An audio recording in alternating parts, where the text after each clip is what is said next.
Leader دو چیزوں کے اوپر اس کی بنیاد رکھی جاتی ہے، صادق اور امین، سچا ہوتا ہے۔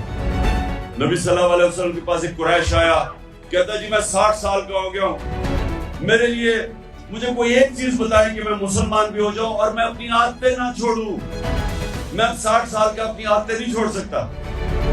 تو انہوں نے کہا اگر ایک چیز مسلمان ہونے کے لیے تو سچ بولو۔ سچ میں بڑی طاقت ہے، کیونکہ اللہ الحق ہے، اللہ سچ ہے۔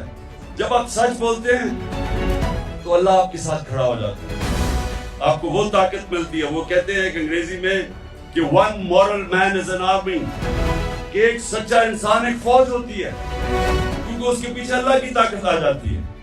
اور دوسرا یہ جو انصاف کرنا ہے، یہ یاد رکھیں کہ وہ ابن خلدون کا اس نے کہا کہ میرا تجزیہ ہے، بہت بڑا عالم تھا، کہتا میں نے جو سارا قرآن پڑھی ہے میرا تجزیہ یہ ہے کہ اللہ نے انسان کو زمین پہ بھیجا ہی ایک وجہ سے ہے کہ انصاف کرو، میری زمین پہ انصاف کرو۔ یہ دو چیزیں یاد رکھیے نوجوانوں، ان دو چیزوں پہ کھڑے رہو، آپ کی معاشرے میں عزت بڑھنی شروع ہو جائے گی۔